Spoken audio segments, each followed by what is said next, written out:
மாலே மணிவண்ணா மார்கழி நீராடுவான். மாலே மணிவண்ணா மார்கழி நீராடுவான். மேலையார் செய்வனங்கள் வேண்டுவன கேட்டியேல். மாலே மணிவண்ணா மார்கழி நீராடுவான். மேலையார் செய்வனங்கள் வேண்டுவன கேட்டியேல். ஞாலத்தை எல்லாம் நடுங்க முரல்வன. ஞாலத்தை எல்லாம் நடுங்க முரல்வன. ஞாலத்தை எல்லாம் நடுங்க முரல்வன. பாலன வண்ணத்துள் பாஞ்சசன்னியமே. பாலன வண்ணத்துள் பாஞ்சசன்னியமே.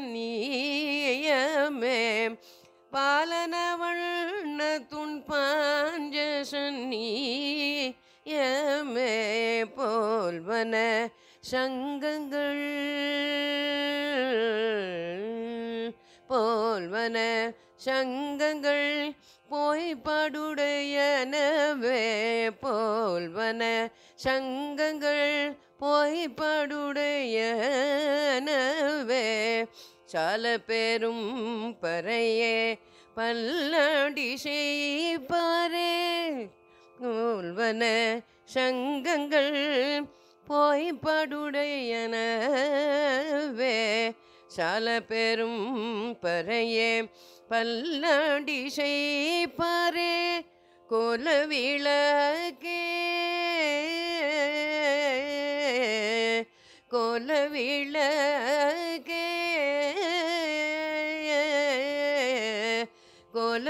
கோலவிளக்கே கொடிய விதானமே. கோலவிளக்கே கொடிய விதானமே. ஆலிநிலையாய் அருளெலோரும் பாவாய். ஆலிநிலையாய் அருளெலோரும் பாவாய்.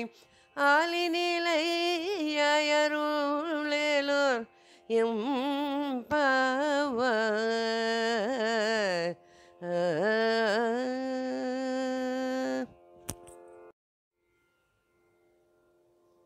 ஆண்டாளின் திருப்பாவியின் 26வது பாசுரமான மாலே மணிவண்ணா என்ற பாசுரத்தை நாம் இன்று அனுபவிக்க உள்ளோம். நேற்றைய பாசுரத்தில் ஆண்டாள் தோழிகளுடன் கண்ணனிடத்தில் உன்னையே வேண்டி உன்னிடம் வந்துள்ளோம் என்று பிரார்த்திப்பதாக சொல்லப்பட்டது. ஆண்டாள் 1 முதல் 25வது பாசுரம் வரை அவனது பெருமையை போற்றி பாடினாள்.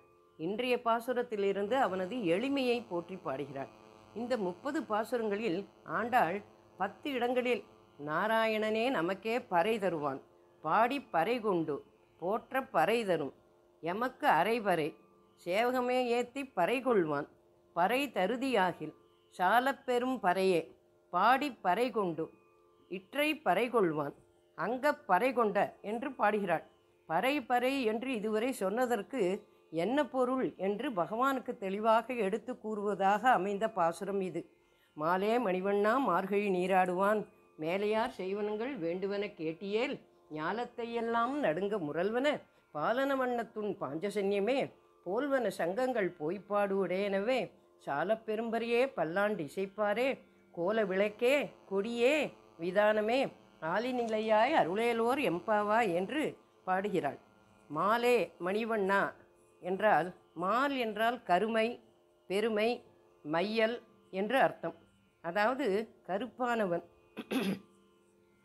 அந்த பரமாத்மா கருமை நிறம் கொண்டவன், அஞ்சனவண்ணன், கண்ணன் என்னும் கருந்தெய்வம், நீருண்ட மேகம் போல் பிரகாசிக்கும் கார்மேக வண்ணன், பெருமை மிக்கவன். மா என்றால் மகாலட்சுமி, அந்த மகாலட்சுமியை வக்ஷஸ்தலத்தில் கொண்டவன், எல்லோராலும் கொண்டாடப்பட்டவன், ஓங்கி உலகளந்தவன், ஔதாரிய குணம் கொண்டவன், அடியார்களிடம் வியாமோகத்தை அதாவது மிக்க அன்பை கொண்டவன், மூவேழு உலகிற்கும் நாதன் என்கிற பெருமையை கொண்டவன். மையல் என்றால் எல்லோரையும் அவன்பால் ஈர்க்க பண்ணுகிறவன், எல்லோரையும் அவனிடத்தில் ஈடுபட வைக்கும் அளவுக்கு ஆகர்ஷண சக்தி பெற்றவன். அதனாலே மாலே என்று அழைக்கிறாள். லோகங்களுக்கெல்லாம் நாதனான அந்த பரமாத்மா பரம சுலபனாய் தன்னுடைய பெருமையை எல்லாம் குறைத்து கொண்டு எளிமையாக சஞ்சாரம் பண்ணும் அவனுடைய எளிமையை நினைத்து உருகி மாலே என்று அழைக்கிறாள். மணிவண்ணா, நீல நிற மேனியை உடையவனே என்று கூப்பிடுகிறாள். இந்திரநீல மணியைப் போல் பிரகாசிப்பவனே என்று சுவாமி தேசிகனும் கோபால விம்சதியில் ஹரிநீல சிலா விபங்க நீலாகா என்கிறார். இந்திர நீலக்கல் மிக அழகாக பளபளவென்று ஜொலிக்குமாம். அதை போன்றது எம்பெருமானின் ரூபம் என்கிறார் சுவாமி தேசிகன். மணி, ரத்னம், வைரம், முத்து, பவழம் போன்றவற்றை ஒரு சிறிய பெட்டியில் ஒரு துணியில் கூட முடிந்து வைத்து கொள்ளலாம். மற்ற வீட்டு உபயோகத்திற்கான பொருட்களை அப்படி வைத்து கொள்ள முடியாது. வீட்டையே அடைத்து கொள்ளும். ரத்தனமானது விலை மதிப்பு மிக்கதாக இருந்தாலும் கைக்குள் அடங்கிவிடும். அவ்வாறு அந்த பரமாத்மாவும் மனதிற்கும் வாக்கிற்கும் அப்பாற்பட்டவன், பெருமை மிக்கவன். அப்படிப்பட்ட எம்பெருமான் தன்னை தாழ இட்டு கொண்டு ஆசிரிதர்களை ரட்சிக்கிறான். மணி போன்று அவனை சுலபமாக முடிந்து விடலாம். ரத்தனம் போன்று தோஷமில்லாமல் பிரகாசிப்பவன். கோபஸ்திரீகளாகிற சாதக பட்சிக்கு தீர்த்தம் போன்ற மணி அவன். ருக்மிணிக்கு ஆனந்தத்தை அளிக்கும் மணி அவன். நம் தோஷங்களை மன்னித்து போக்கும் சிறந்த மணி அவன். அப்படிப்பட்ட திவ்ய திருமேனி சோபையை எங்கள் அனுபவத்திற்கு தந்த சௌலபிய குணநிதியே மணிவண்ணா என்று அழைக்கிறாள் ஆண்டாள். மேற்கொண்டு மார்கழி நீராடுவான் என்று மார்கழி மாதத்தில் முன்பே நாங்கள் தீர்மானித்தபடி யமுனைக்கு சென்று நீராடி நோன்பு நூற்க வேண்டும் என்கிறார்கள். அதற்கு கண்ணன் பேஷாக சந்தோஷமாக போய் வாருங்களேன் என்று சொல்ல, நீ இல்லாமல் நாங்கள் அந்த நோன்பை எப்படி நோற்க முடியும்? சூரியன் இல்லாமல் பகலுக்கு என்ன சோபை? சந்திரன் இல்லாமல் இரவிற்கு என்ன சோபை? கண்ணன் இல்லாமல் நந்தகோகுலத்திற்கு என்ன சோபை என்று கூற, கண்ணன் அதற்கு தன் அழகிய பெரிய கண்களை விரித்து, அப்படியா, இதற்கு முன் நான் கேள்விப்படாத விரதமாயிருக்கிறதே உங்கள் விரதம் என்கிறான். அதற்கு அவர்கள், மேலையார் செய்வனங்கள் வேண்டுவன கேட்டியேல் என்று அப்படி சொல்லாதே கண்ணா, இதை ஏற்கனவே எங்கள் குலத்தில் உள்ள பெரியோர்கள் நடத்தி இருக்கிறார்கள். சாஸ்திரப்படி இல்லாமல் இருந்தாலும் பெரியோர்களுடைய அனுஷ்டானம்தான் முதல் பிரமாணம். பெரியோர்களின் ஆச்சாரமான சிஷ்டாச்சாரமே பிரமாணம். பெரியோர்கள் எதை எப்படி எப்பொழுது செய்ய வேண்டும் என்கிறார்களோ அதை பின்பற்ற வேண்டும். எதை அவர்கள் கொண்டாடுகின்றார்களோ அதை நாம் அனுசரிக்க வேணும். எனவே ஆண்டாள் இந்த பாசுரத்தில் ஒரு பிரமாணத்தை காட்டுகிறாள். வேதம் பிரமாணம், வேதத்தை அடியொட்டி ஸ்மிருதிகள் பிரமாணம், இதிகாச புராணங்கள் பிரமாணம், சிஷ்டாச்சாரம் பிரமாணம். ஆகையால் எதை பிரமாணமாக கொள்வது? நம் வம்சத்தில் நம் பெரியோர்கள், நம் முன்னோர்கள் செய்ததை நாம் செய்ய வேண்டும். குடும்பத்தில் எது வழக்கமோ அதை பின்பற்ற வேண்டும். ஆகையால் ஹே கண்ணா, நாங்கள் எங்கள் பெரியோர்கள் அனுஷ்டித்தத்தை செய்ய விரும்புகிறோம். அதற்காக நீ எங்களுக்கு உபகாரம் செய்ய வேணும் என்று பிரார்த்திக்கிறார்கள்.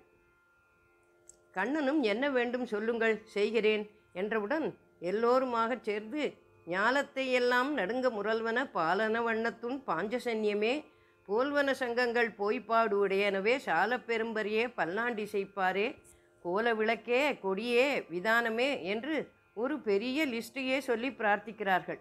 இதை பார்த்த அந்த கண்ணன், நேற்றுதானே எங்களுக்கு ஒன்றும் வேண்டாம் என்று உன்னை வேண்டி உன்னை நாடி வந்தோம் என்றீர்கள். அருகில் வந்தவுடன் ஏகப்பட்ட விஷயங்களை கேட்கிறீர்களே என்கிறான். அதற்கு அவர்கள் ஒவ்வொன்றாக கேட்க ஆரம்பிக்கிறார்கள்.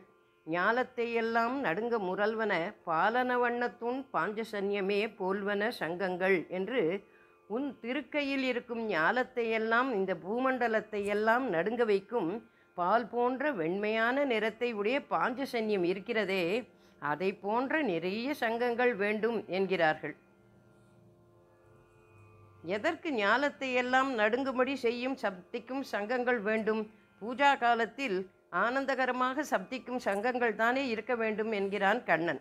கண்ணா, யாராவது ஒரு நல்ல காரியம் செய்ய ஆரம்பித்தால் அதற்கு 100 விதமான தடைகள் வரும். நாங்கள் நோன்பை நூற்க ஆரம்பிக்கும் பொழுது இந்த சங்கங்களை எடுத்து ஊதினால் இந்த சப்தம் கிருஷ்ணன் பாரத யுத்தத்தின் போது ஊதின சங்கத்தின் துவனி என்று எங்களது பூஜைக்கு தடையாக வருபவர்கள் பயந்து ஓடி விடுவார்கள். நாங்களும் சந்தோஷமாக பூஜையை செய்வோம் என்றார்கள். மேலும் மார்கழி நீராட்டத்திற்கு பறை அடிக்க வேண்டும். அதற்கான மிகவும் பெரியதாய் உள்ள பறை போன்ற வாத்திய கோஷங்கள் வேண்டும். பல்லாண்டு இசைப்பாரே. வேத பாராயணம் அருளி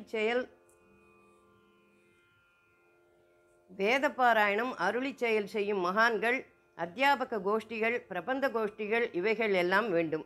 அதற்கும் மேலே கோல விளக்கே என்று மங்கள தீபங்களும் அலங்கார விளக்குகளும் வேண்டும். கொடியே விதானமே என்று துவஜங்களும் தோரணங்களும் அலங்கார பந்தல்கள் இவையெல்லாம் நீ அருள வேண்டும் என்று பிரார்த்திக்கிறார்கள். சிறு பிள்ளையான நான் எப்படி பெரிய காரியங்களை எல்லாம் பண்ண முடியும் என்கிறான் கண்ணன்.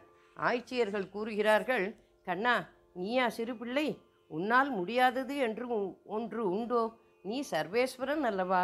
ஆலிநிலையாய் அருளேலோர் எம்பாவாய் என்று ஆலமாமரத்தின் மேல் இலை மேல் ஒரு பாலகனாய் படித்திருந்த வடபத்ரசாயி அல்லவா நீ?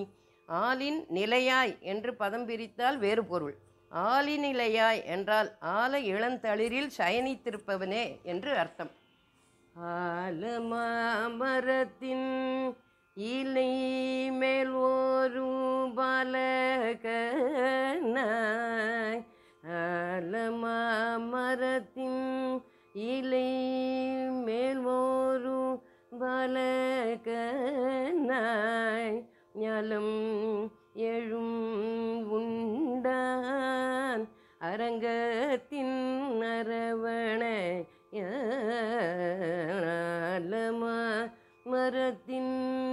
இலை மேல் ஒரு பாலகனாய், ஞாலம் எழும் உண்டான் அரங்கத்தின் அரவணையான், கோலமாமணியாரமும் முத்து தமமும் முடிவில்லதோர் எழில், கோலமாமணியாரமும் முத்து தமமும் முடிவில்லதோர் எழில், நீலமேனியையோ நிறை கொண்டதன் நெஞ்சினையே. நீலமேனி ஐயோ நிறை கொண்டதன் நெஞ்சினியே என்கிறார் ஆழ்வார். கராரவிந்தேன பதாரவிந்தம் முகாரவிந்தே விநிவேஷயந்தம் வட்டஸ்ய பத்ரஸ்ய புட்டேஷயானம் பாலம் முகுந்தம் மனசா ஸ்மராமி, பாலம் முகுந்தம் மனசா ஸ்மராமி. அந்த சின்ன குழந்தையான முகுந்தன் மோட்சம், இவ்வுலகத்து ஐஸ்வர்யம் இரண்டையும் கொடுப்பவன். அந்த முகுந்தன் தான் நீ என்று நாங்கள் அறிவோம். உன்னால் முடியாதது என்று ஒன்றும் இல்லை. அதற்கு இதுவே சாட்சி.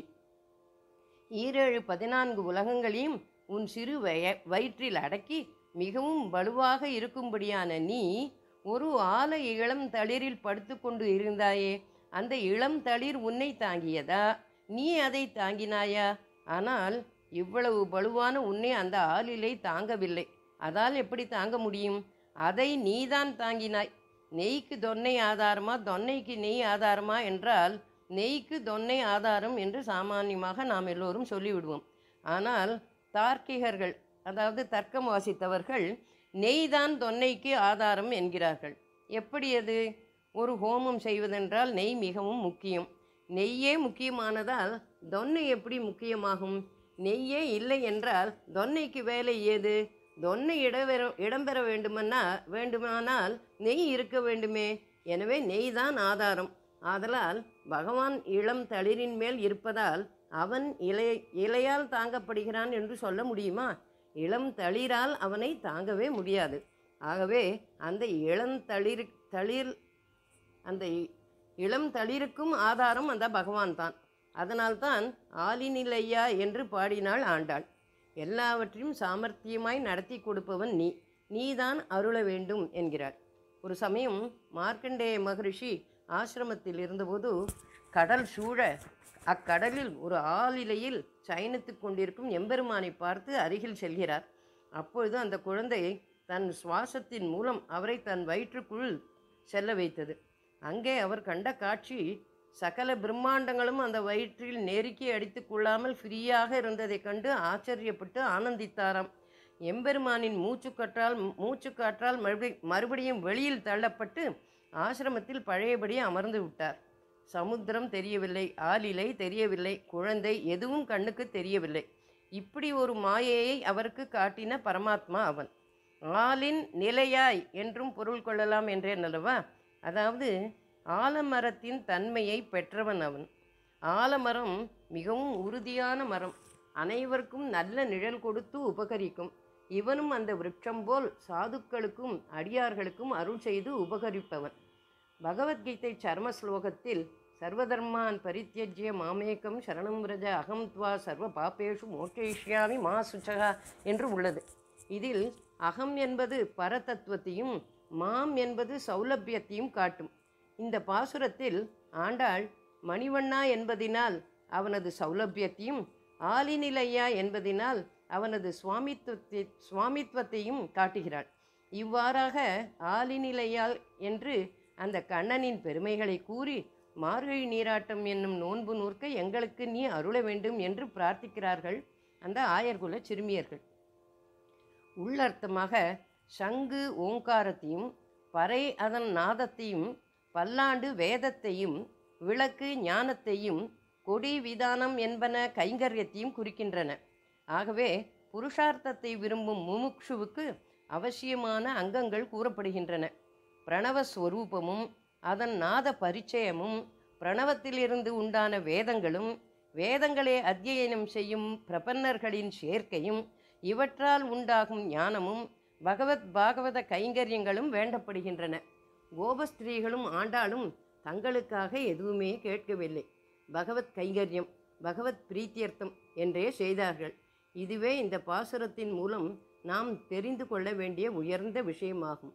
நாமும் அவ்வாறே பெரியோர்கள் சொன்னதை பின்பற்றி நாம் செய்யும் எந்த காரியத்தையும் பகவத் கைங்கரியம், பகவத் பிரீத்தியர்த்தம் என்று சொல்லி அவன் திருவடியை பணிந்து உயர்வோமாக. ஆண்டாள் திருவடிகளே சரணம். பெரியாழ்வார் திருவடிகளே சரணம்.